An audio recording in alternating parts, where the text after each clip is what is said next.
Welcome everyone to the first edition of SDG Conclave 2020. And we are conducting today's session focusing on SDG Goal 16, which is to promote just, peaceful, and inclusive societies. Let me tell you a bit about our organization. Youth Forum is a project under Alexis Society, and our team consists of inspired young students and professionals who are solely interested in creating social positive impact by conducting research on policy issues, writing thought-provoking and insightful blogs, designing creative social campaigns, organizing life-changing events, and interviewing leaders and change makers. As it is correctly said that the youth are not only leaders for tomorrow, but also the partners of today. So we at the Youth Forum, a team of creative and encouraging individuals with a shared mission, a mission to change the world. So through this first edition of the SDG Action Conclave, we wish to bring together the change makers and the leaders from around the globe under the Act for SDGs Campaign Week of the United Nations. It will help to prepare an actionable agenda that will aid all in achieving the Sustainable Development Goals through all the initiatives and more. While the world leaders meet virtually at the United Nations General Assembly to take up the trying issues and give a solution to the tough times, we are trying to do our small bit by taking action and raising awareness and initiating a better decision ahead. The turning point of the planet and the people needs to be now. Let me introduce the speaker for today. We have Mr. Jan Hellman with us. Jan Hellman, who hails from Stockholm, Sweden, is the founder of the Non-Violence Project Foundation. He did his graduation from the Stockholm School of Commerce and the International Hotel School of Lausanne. He has previously worked with IKEA Group International and Esso Hotels, and he's currently serving as the chairman and founder at the Non-Violence Project Foundation. The Non-Violence Project Foundation is a Swiss-based foundation promoting social change through education and assists the communication and interaction of young people around the world. The prevention and conflict resolution education programs for schools and sports. Non-Violence Project Foundation strive to teach how leadership can be an alternative to negative behavior and to inspire and motivate and engage young people to understand how to solve conflicts peacefully. They have currently been able to, they're active in 30 countries and has trained over 8.5 million young people, teachers, and coaches on 5 different continents. The program contents cover topics such as conflict management, self-esteem, harassment, multicultural differences, bullying, domestic violence, and entrepreneurship. The organization has received several international and national awards for best practice and was 2014 referred to as being one of the best youth education programs in the world by President Obama.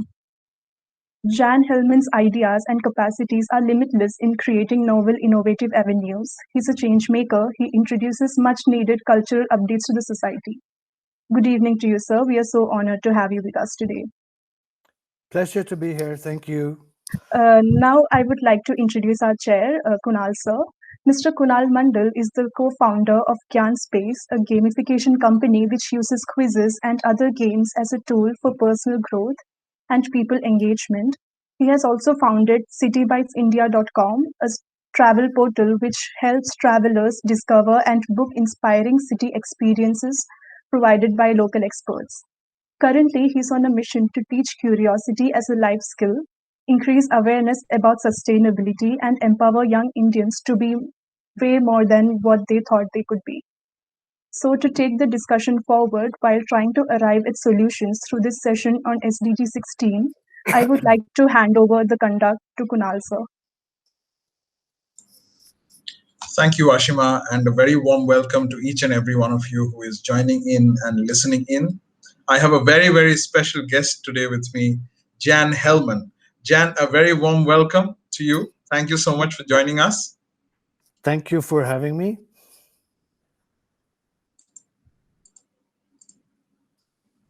Jan, one of the things that comes to my mind first is I was reading some reports, and according to WHO, each year over 1.6 million people worldwide lose their lives to violence. violence is among the leading causes of death for people aged between 15 to 44 years worldwide, Absolutely. accounting for about 14% deaths among males and 7% deaths among females.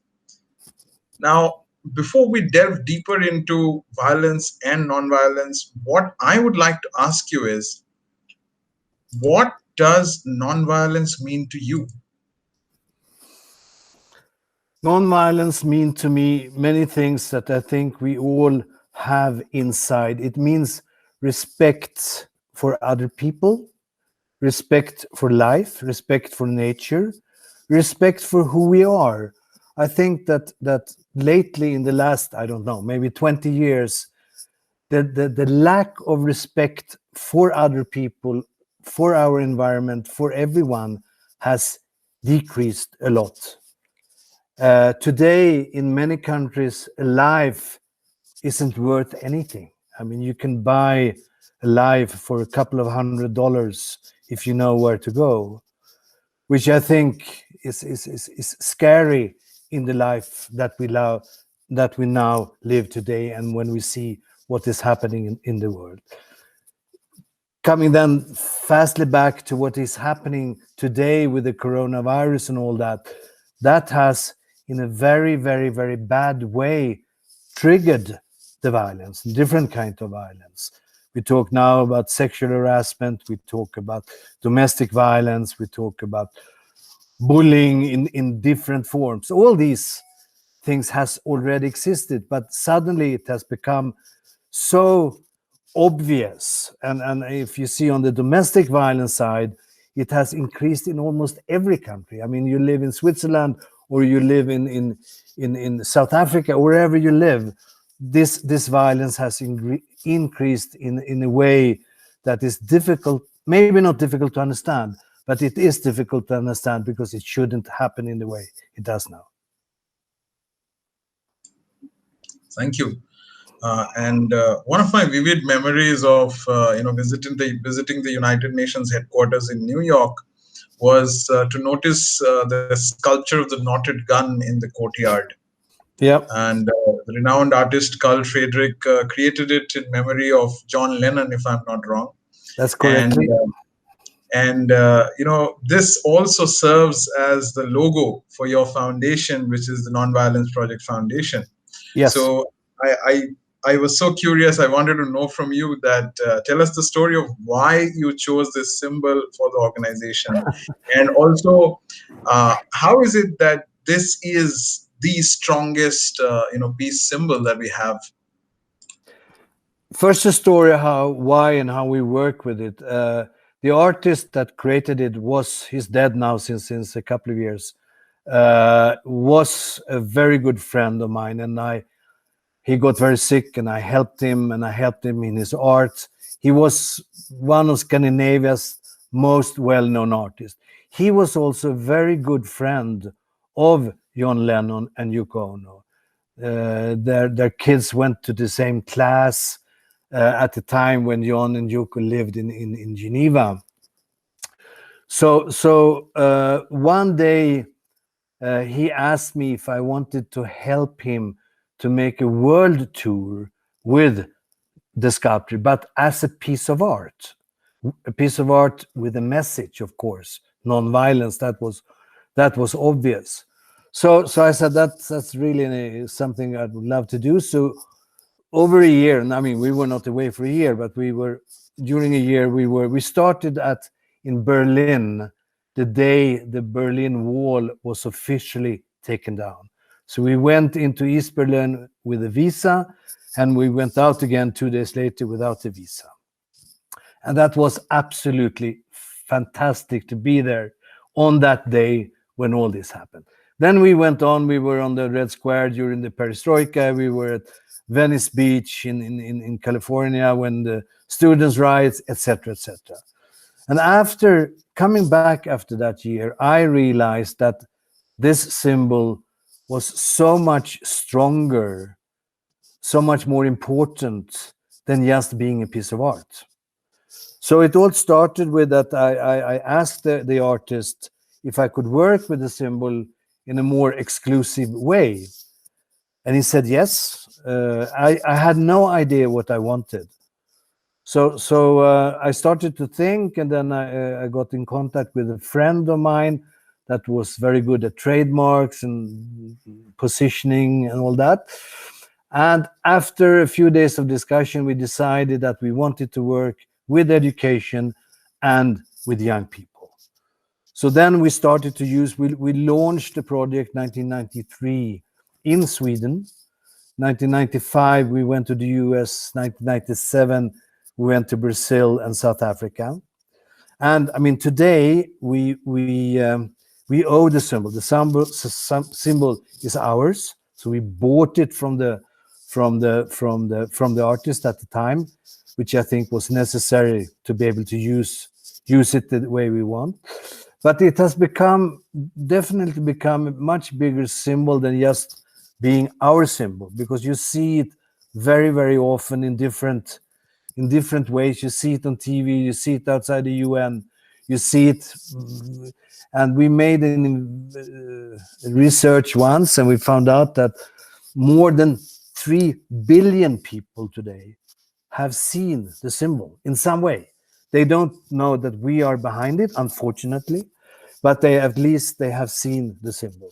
So it is a very, very, and I think that this simplicity of the symbol, just you do a knot on a gun, and it says absolutely everything.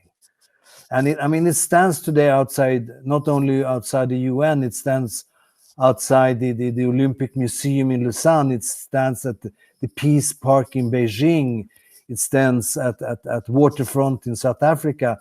So I mean, we have put it in very strategic places, and the feedback that we get back is in fact amazing. If you stand outside the sculpture at the UN in New York for half an hour, you will see that 8 people out of 10 stops and looks at it, and at least 5 out of 10 takes a photo of it. So I mean, only that is a part of our educational outreach, because they start to talk about it. Maybe they talk about it at home at dinner. We saw this sculpture, what does it mean, how, etc., etc. So I mean, we are very lucky to have a very, very strong symbol. Absolutely. It's great to know that story, and I think when I first came across the symbol, it was in a postage stamp that you had released, and that's how I got to know about it. And then I was glad to see it in person, at the headquarters. So I was one of the luckiest, and that's how I got to know about it. And when I saw it as a logo of your organization, my curiosity even got more fueled. And thank you so much for sharing that story and telling us how it came to be and how it inspired you to take actions. And I can't possibly, I would like to point out for all the listeners here as well, that 91 December, I think October 91, that's when the Berlin Wall, sort of was turned, fallen down. And you were there. I mean, I can just only imagine that you have lived history in its truest sense. That was really history. I mean, that will not happen in our lifetime again. That a thing like that happened, and to see the joy, to see the relief, to see the future in the young people's eyes at that time was fantastic. You saw something. This is our new start of life, and for me that was really, really fantastic. It's great to know that sort of key turning point in your life, and then you go on to build the Nonviolence Project, and you started in 93, you said, which basically means that it's been 27 years of journey. So 2 questions. So what vision went into the foundation of the organization, and also what are the challenges you faced in these last more than couple of decades, and how have you overcome some of those challenges? Can you repeat the first question, please? Yeah, so my first question was that what was the vision that sort of went into building this organization, and then challenges and some solutions that you want. The vision was really to understand that knowledge is power. we think that no one is born violent. If you can learn to be violent, you can also learn to be non-violent. And I think that looking around the world, it doesn't have to be in developing countries. It could be in developed countries, that knowledge about what is happening, knowledge about other people, knowledge is missing. So we say that knowledge is power, and what we want to do is to make mainly young people understand that there are alternatives to violence to solve a conflict. I mean, you can, there are many, we have something that is called 10 ways to stay out of trouble. We have just 10 headlines, like I can read some of them that are very important for us. Be mature, don't gossip, no weapons, avoid fights, keep cool, be humble, say sorry, be confident, make a decision not to use violence. And this one, choose your friends very carefully, stay away from arguments, have the courage to say no, say that you're sorry, decide who you want to be, listen, don't give advice. These are words that we are using all the time in our educational programs. Now I'm just must make just a short saying that from when we started 1993 until about 2 years ago, we only focused on young people, meaning, let's say 10 to 20. We even had a kids program from 3 to 7. But since about 2 years, we have also started to develop grown-up programs.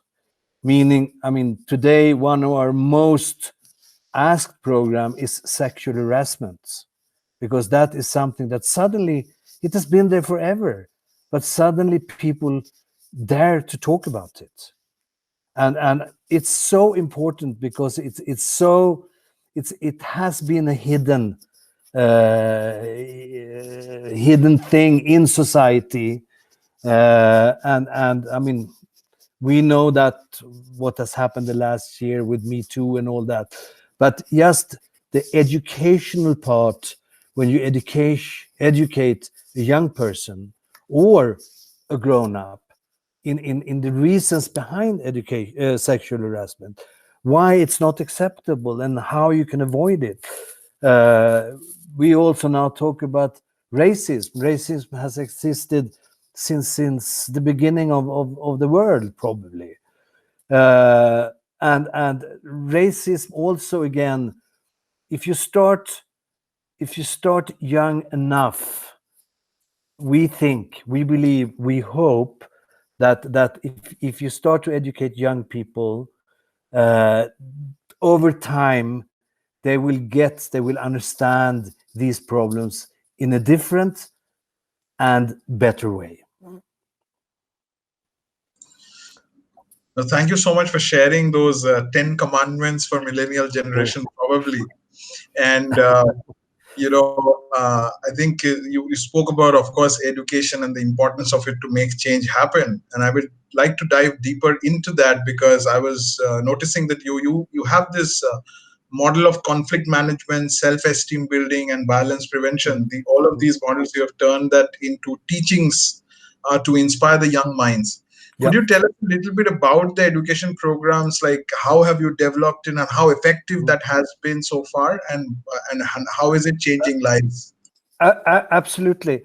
From the very beginning, now we're back in 93, 94, 95, we mainly educated students directly. We went into schools and we took the place of the teacher, and we had half days, or we had in the US, we were in the same school for maybe 2 or 3 years, and we had 1 hour a week or whatever we had. After a while, after some years, we realized that we did not reach out to as many people. I mean, today, as you say, we have trained more than 8 million people. You can say that's a lot, but in a way, it's nothing. There are 800 million people out there that needs this kind of education. So then we changed a bit. What we did was that we coming to a new country. We trained then what we called master trainers.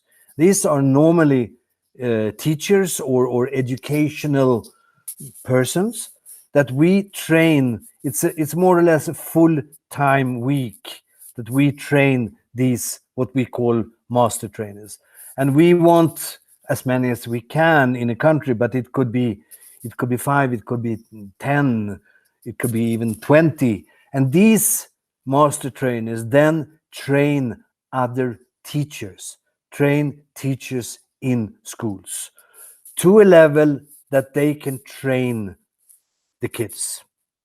And we are physically, I mean, as a foundation, we are physically the training of the master trainers. That's we doing that. So we go to the country where this is happening, and then we train the master trainers. And then over time, I mean, the master trainers are trained again, and we do a lot over the web, and we do a lot over the internet, and we do question and answers, etc., from both teachers in the schools and the master teachers. So we have an ongoing contact with them more or less all the time. And then we do an assessment, both from the kids and from the teachers. So the kids have to answer after they have gone through. And the education could be spread out over a year, of a school year, or it could be done much shorter. That depends how much time the school has, and the school normally doesn't have any time. So it's always difficult to find the time to do this. But what we want is that these teachers that remains in school, they do one class or several classes, and the next year they go to another class. So the school continues to get educated. So that's the way. And then, sorry about the assessment. The kids answer then several pages of questions. The teacher, they're doing the same, and then we put these together, and we get the bottom line that this was good, this was not good, this we have to change, whatever it is. But assessment of what doing, the feeling of the young people are extremely important. When we came, I mean, this is many years ago, but I think it's an interesting comment. When we came first to America, and we came to the schools, and we asked them, do you have a violence prevention program? They all said, yeah, of course. Where is it? And they point to a bookshelf somewhere, and then there you have 25 volumes or something, and they say, we asked, is it good? Does it work? Do you use it? And they say, no, we don't use it. So why don't you use? No, it's much too complicated. We don't understand anything of it. So why do we have it? And they say, no, we were forced at that time to have it, which was then easier for us, because I think that many people ask us what is so good in our programs. And it's a very interactive program. The teacher likes it, and the students likes it. And if both of them likes it, then it's much easier. We started a couple of years ago, India. And I remember it was very, very interesting. I had a speech, kind of a speech presentation, and I think we were about 200, 300 teachers at this place that I was talking to. The most interesting for me was that out of these 200, 190 were women, and they were all super motivated. They asked questions that we always wanted to have, but never got. It was a very, very, very, very interesting experience, really. So it's important to that the teachers understand that this is a program that is open for the kids, that they like it. And also what I think is very interesting in this context is that recent research has shown that, I mean, if you take a big city and you see what violence over the overall cost of violence, it could be hospital cost, it could be cost of the police, whatever it is that you can put into the bag of what is the cost of violence in the society. I think that we did a research for New York once. I think we came to $5 billion per year or something. I mean, very, very much. But studies and research has shown that if you start in time, meaning at a young age, you can over time reduce this cost with up to 2/3. And I think that is an amazing figure. I can't prove it, not at all. But I mean, university research is university research. But even if you can't reduce it with 2/3, if you can reduce it with 1/3, it's not only that you reduce the violence, you also reduce costs for society. And I think that is extremely important because the society needs the money for so many things today. Today more than ever due to the corona and all that. But if you can reduce these huge costs with whatever it is, 1/3, I think we have come very far. I mean, not only reduce the harm and all the effects that violence has. It's not, I mean, you're not only being killed, you be hurt, and you become in a wheelchair for the rest of your life or whatever. There's so many other things linked to violence. Or if you go down a step and you say, I'm being bullied, that is something that remains with you the rest of your life. And a young person that is being bullied when he's young, that he very often, when he's older, is the guy that bully other persons, which I think also shows that you have to start very young or as young as possible, but you have also to continue up in age, not stop when they're 20 or whatever. Thank you so much, Jan. And the fact that you said the cost of violence, we sometimes don't realize it, how big it can be. It's so big. It's so dramatically big. And I think you see that even in developed country, if you see the cost of healthcare, that is increasing. I mean, for every year, the cost of healthcare, whatever insurance, we're not talking about that, but just the real cost, whoever pays it, increases every year. So and cost related to violence is a big part of that. Yeah, and as you said, that we must change the mindset at a very young age, and I'm glad to see how the work that your organization is doing and how it has impacted different parts of the world, people in different parts of the world. And I'm glad to know that India is able to contribute to that curiosity as well. And India has been fantastic because the feedback we have got from India is absolutely fantastic. I think there's only one other country where have I got the same feedback as from India, and that's Brazil, where people realize that we need you. You're not I mean, when we came to America first, they didn't like our symbol because they said, "Oh, you're going to take our guns away." And we said, "No, that is not our problem. That is the problem of the politicians.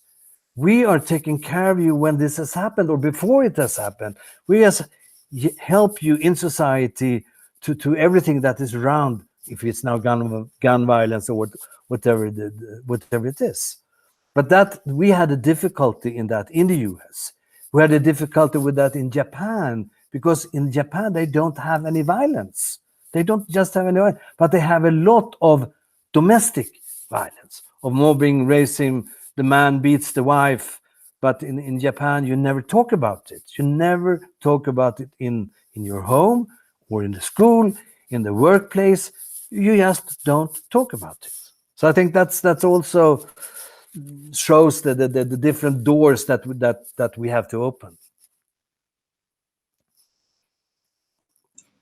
And it's very interesting to see that how you mentioned that you evolved the content and sort of, in a way, made it more relevant to the younger generation so that they get. Because in my line of work, I always feel that gamification is such an important part where how do you make boring content a little more fun for the young people to more absolutely participate, more engaging. And I'm glad that your content has already done that. So yeah, sorry, go on, Jen. Sorry, I think you said one word before that is very mindfulness. I think that is a very, very important word, more important today than it was 10 years ago or whenever. I think that mindfulness is such an important word in our world today. Yeah, thank you. And talking about that mindfulness and mindset change, I will go even deeper. And one of the sub targets of this goal, that is goal number 16, is to protect children from abuse, exploitation, trafficking, and violence. One of the questions that I put forward to you is, how can the youth help in spreading awareness about it? How can the youth? Sorry, can you repeat the question? How can the youth? How can the youth help spreading awareness about it? Help spreading. I think again it comes back to when the youth understands the level of problems that are today. They will also, I think that youth today, compared with youth even 10 years ago or 20 years ago, are much more open-minded. The positive side of the social media is also that you can spread positive messages. We are now, I'm just giving you an example. We have a sub brand in the nonviolence, which is called Not Okay, but not is N-O-T. It's not N-O-T. It's K-N-O-T. Not Okay. And we have got a big response from for example, the world of sports, where fair play, where young people don't treat each other well because they're there for the game and they do whatever they can. So sport in general, and there is also a big new market which is also named under sport, which is e-sport. E-sport is when young people are sitting home playing games, and that is today seen as a sport. It does even exist in federation, which is the e-sport federation, and they have a lot. I mean, it's mainly young people playing games, and often playing bad games, war games, or fighting, or killing, or whatever games they are. But many of these games are not good for the kids, and that leads to that they take things from these games and take it out to real life. And we are now stuck in a new program, approaching them with this as an umbrella. This not okay. This is not okay. It's not okay what you're doing. Think it over. Listen to whatever our programs or but what you're doing right now is not okay. And even if you go into normal sports, if you see a normal football match, wherever, on a low level, on a high level, there's so many things in this football match that is not okay, that shouldn't be there. How the football player not being hit, fall down on the grass, pretending they're hurt, so etc. etc. That's not okay either. Sport is probably the best way to educate young people, but sport should be as clean as everything else. So that's, I hope that's the answer of your question. No, yeah, and yeah. you so much. You mentioned, esports and games. I mean, that's pretty close to my heart as well. And I think you rightfully said it. I mean, why do we always keep creating these games which are violent in nature? What if we create games around non-violence as a concept? And one of the reasons why I'm doing this conclave, and also we're trying to do this quizzes on SDGs or these goals, and Yeah. also board games and things like that, which if we don't take initiatives to change the narrative, then probably no one else will, right? So it's No, this is on you're what you said. you're correct. You're absolutely correct. You're absolutely correct. Yeah. Yeah. So, well, on that, I'll move into another part of the goal, which is access to justice. And of course, in recent times, when we have indication that a lot of people held in detention have not yet been sentenced. And that shows that justice isn't really accessible to everyone equally. And also the fact that the world is now full of conflict. You have the Syrian crisis, the other natural calamity oriented crisis. Then we have political crisis and all other kinds of different forms that we have seen in the past few years conflict, and that has displaced a lot of people around the world. That means it's becoming more and more difficult for them to access justice, and violence is probably at the heart of it. So how do we tackle this challenge? I think that's a very difficult problem to tackle, because the justice system in of course, it's different in all countries. But young people, very often, we had a discussion once with authorities in the US, where we saw very young people, maybe whatever, young people, they do something for the first time. They steal a jacket, or they do whatever, grab something, and they get very, very hard sentences for that. And if once they are in the system, they almost never get out of it. And then to have it in your system 20 years later, when you are a good family father, and somewhere in the system saw that you were in detention for whatever days or weeks or months or years, whatever it was, we approached the authorities and said, we have another idea. And we said that the first time this happened, you can say to the judge should say to the kid, you have two choices. You go to youth juvenile prison or whatever it is, and you stay there for the time you have been sentenced, or you go through this educational program that then, in that sense, was coming from us. And after you have gone through that educational program, you do a test. And the test should be developed by Harvard or one of the bigger universities, so it is on a very high level. If you pass that test, we will forget this first time. You're out. You can go out in life again. But just remember that if you do it a second time, you're back in the system.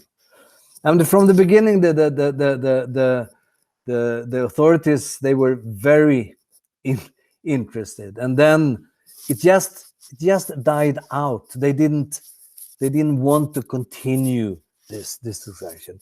And at the same time, we had another discussion, which is the same topic, is that for a reason, we trained a prisoner, a grown-up prisoner that was in life prison in California.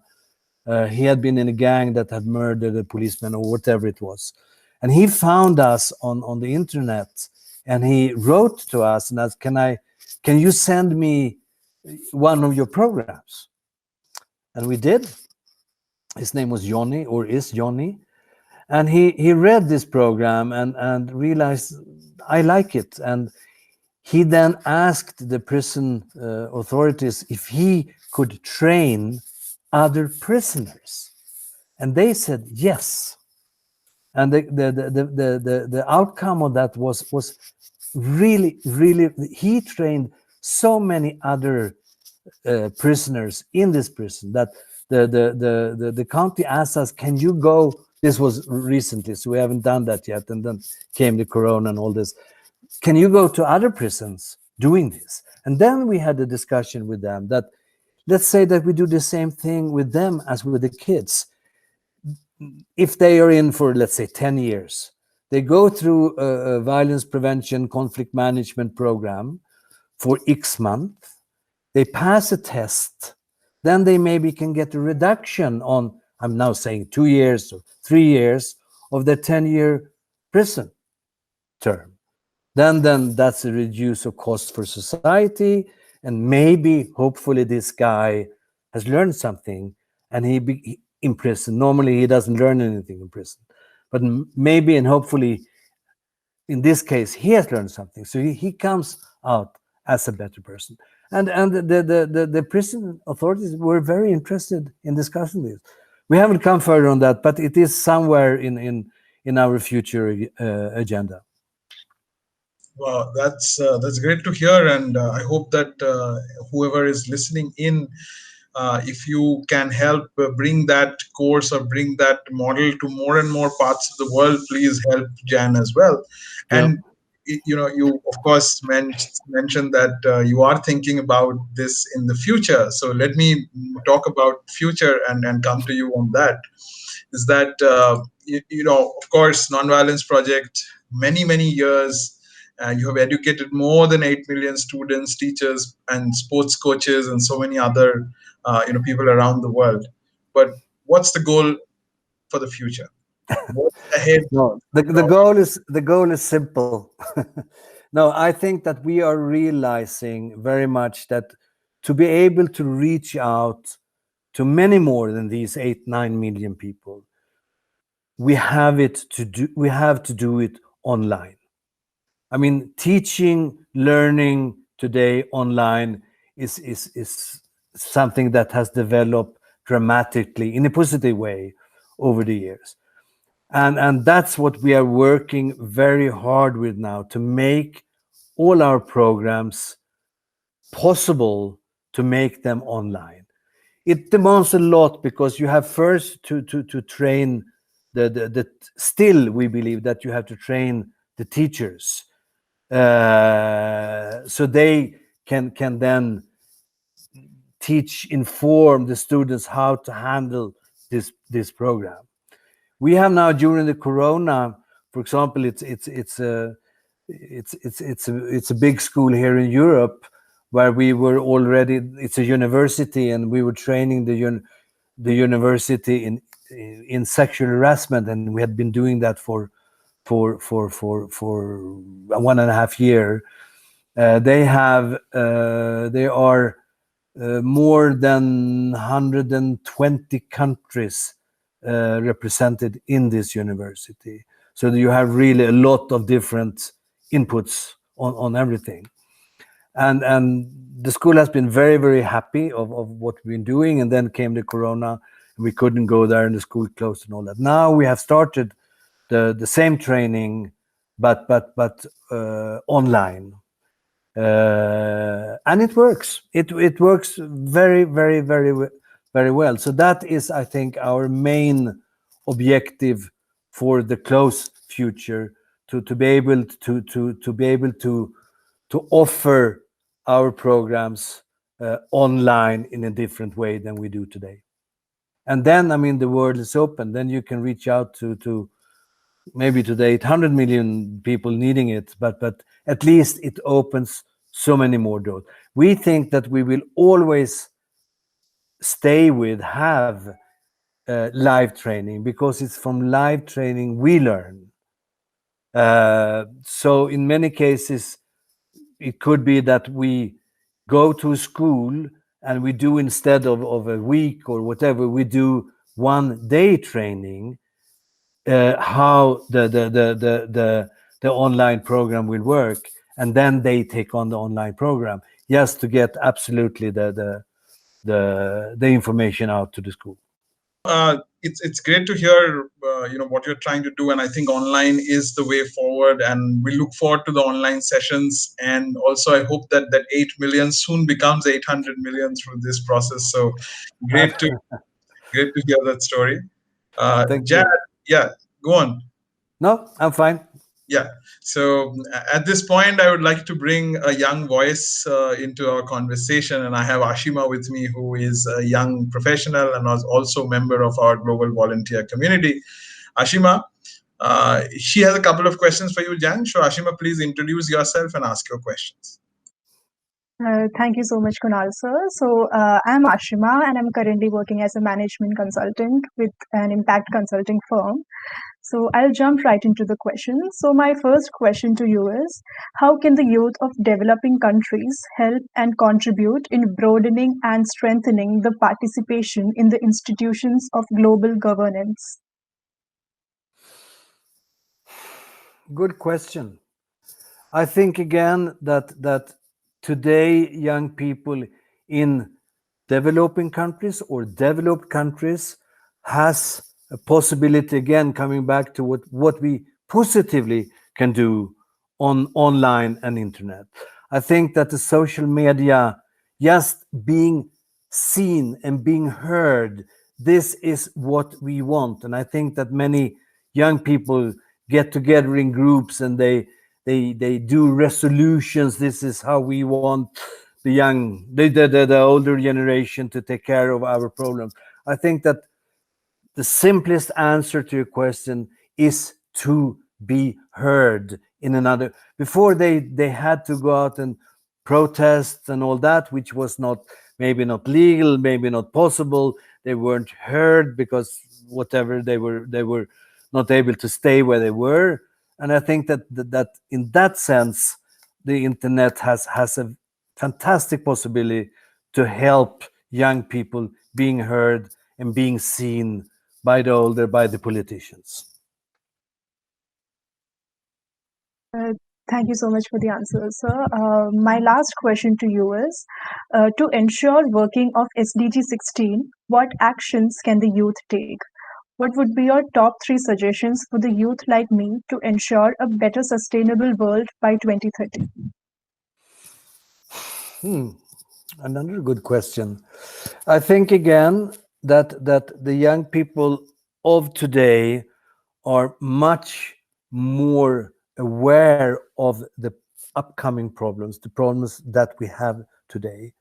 And I think that again, to make your voice heard wherever you are, in school, at the workplace, when you're young, new employed, wherever you are.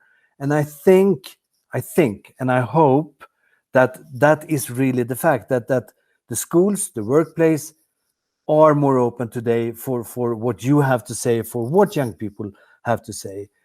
The difficulty is to do it. To do it alone is very difficult. To do it in a group is more easy to do. And I think there are so many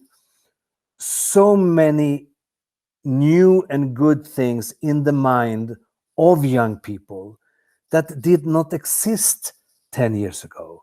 Because again, we're coming back to the internet, and we see all the bad things about the internet, but there are also good things that young people realize today really how the world is, wherever they live. If it's for their own country or if it's for another country, they realize this is happening in this. And it's our duty, it's our future to say, we have to stand up. I think that I mean, many people doesn't like Greta, the Swedish environmentalist, but whatever she has done, I think that she has forced the older generation, the leaders of this world, the politicians of this world, to listen to her. And then what comes out of it, something has already come out of it. And I think that is, I don't say that everyone should become a new Greta, but I think that the importance of young people getting together, discussing the problems, and then in some way being heard. And of course, the younger you are, the school is the normal place to do that. And then when you come on the workplace, I think that many companies today are much more open to listen to young people, because they know they have to do it. Otherwise, they will be run over in the next step.